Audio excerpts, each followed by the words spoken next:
Hello दोस्तों, स्वागत है आपका फिर से हमारी एक और वीडियो में। आज मैं बॉलीवुड की एक ऐसी हीरोइन के बारे में बात करूंगा कि जो इतनी पॉपुलर है, मतलब वो इतनी ज्यादा फेमस है। कल दीपिका पादुकोण गई थी जेएनयू में टुकड़े टुकड़े गैंग को समर्थन देने के लिए।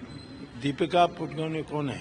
रहना तो इतनी ज्यादा फेमस भी ना है। आज मैं दीपिका पादुकोण की निजी जिंदगी के बारे में बात करूंगा। तो जल्दी से अपने कानों में सस्ती वाली ईयरफोन डाल लो और वीडियो को शुरू करते हैं बिना वक्त गवाए।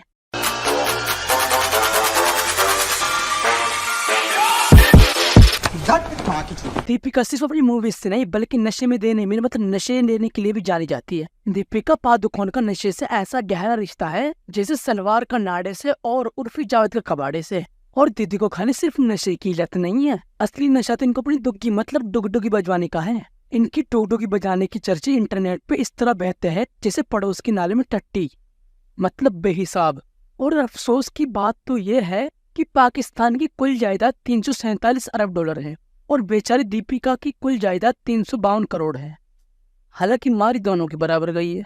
खैर छोड़ो, वीडियो के मेन मुद्दे पर आते हैं कि आखिरकार शुरुआत किसने की थी दीपिका पादुकोण की डुगडुगी बजाने का शुभ काम। दीपिका की डुगडुगी बजाने का हमारा पहला प्रतियोगी है निहाल पांड्या। निहाल पांड्या ने करीब 3 साल तक दीपिका की डुगडुगी बजाई और उसके बाद शायद डुगडुगी बजाने वाला कमजोर हो गया था या फिर कुछ और इन दोनों का ब्रेकअप हो गया। दीपिका अपनी इसी प्रतियोगिता को आगे बढ़ाते हुए अपनी डुगडुगी बजाने के लिए हमारे अगले प्रतियोगी उपेन पटेल को देती है, लेकिन वो दीपिका की डुगडुगी को सही से बजा नहीं पाया या फिर ये कहो कि दीपिका की उम्मीदों पर खरा नहीं उतर पाया और जल्द ही इन दोनों का ब्रेकअप हो गया। और फिर दीपिका की नजर पड़ती है बोलेरो की बजाने वाले महेंद्र सिंह धोनी पर और सोचा कि क्यों न बॉल की जगह अपनी डुगडुगी बजवाई जाए। वैसे तो MS धोनी काफी कूल है, लेकिन यहाँ पर पिघल गए। और साथ में दूसरी तरफ अपनी डुगडुगी की भूख को बढ़ते देख युवराज सिंह को भी अपना हवस का शिकार बना लिया। लेकिन दीपिका का ये सपना ही रह गया और डुगडुगी फटने के डर से दोनों खिलाड़ियों ने दया दिखाई और ब्रेकअप कर लिया। और MS धोनी ने अलग होने से पहले दीपिका से आखिरी बात कुछ ये बोली, तुम रखना सकोगी मेरा तोहफा संभाल कर, कि तुम रखना सकोगी मेरा तोहफा संभाल कर, वरना मैं तुम्हें अभी दे दूं अपने बनने से कुछ गाढ़ा निकाल कर। और बात यही खत्म नहीं होती। इतने तो बिग बॉस के सीजन ने जितने इसकी डुगडुगी की प्रतियोगी रह चुके हैं और गिनती भी चालू है। और ये गिनती कब तक चलेगी और कहाँ तक चलेगी ये तो सिर्फ दुनिया के मालिक और डुगडुगी के मालिक को पता है।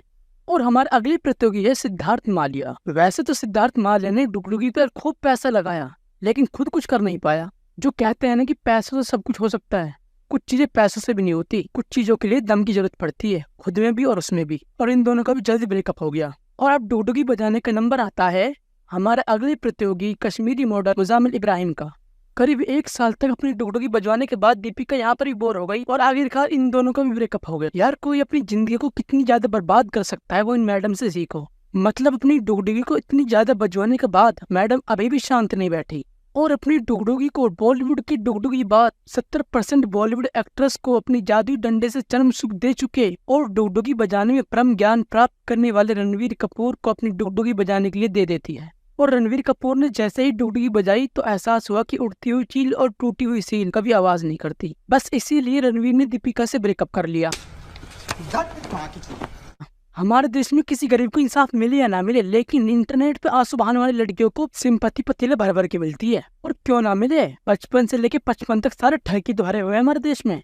140 करोड़ की आबादी में से 120 करोड़ का फोकस तो छेद पे ही है। अब चाहे वो छेद कहीं का भी हो। इतना होने के बाद दीपिका को भी ये एहसास हो गया था कि उसकी डुगडुगी ढोल बन चुकी है और अब शादी करने में ही फायदा है। और फाइनली दीपिका को अपना राजकुमार मिल ही जाता है, जो कि ना तो मेल है ना ही फीमेल है, जिसके ऊपर रिसर्च अभी तक जारी है और साइंटिस्टों ने उसको अदर्स की कैटेगरी में डाल रखा। इसको हम और आप रणवीर सिंह के नाम से जानते हैं। दीपिका पादुकोण का लुटो वो माल मिल मतलब डुगडुगी बजाने के बाद रणवीर को दीपिका से प्यार हो जाता है और वो बोलता है, जुबा पर जब भी तुम्हारा नाम आता है ये हाथ नीचे की ओर चला जाता है, जुबा पर जब भी तुम्हारा नाम आता है ये हाथ नीचे की ओर चला जाता है, तुझे पाने के लिए कुछ भी कर जाऊंगा, मुझसे शादी कर लो वरना हिला हिला कर ही मर जाऊंगा। और दोनों की शादी हो जाती है। दीपिका भी काफी बदल गई है और दोनों एक दूसरे के साथ काफी खुश हैं। कमाल ही हो गया। Baby 2 years in a row आपसे शादी करने के बाद देखो, you really are my lucky charm. और क्या मांगू, अपनी लीला, अपनी मस्तानी, अपनी रानी से शादी कर ली। सच में हीरो बन गया मैं तो यार। A few years later.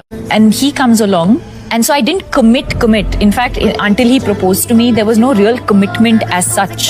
Even if we were technically allowed to maybe see other people, we would just keep coming back to each other.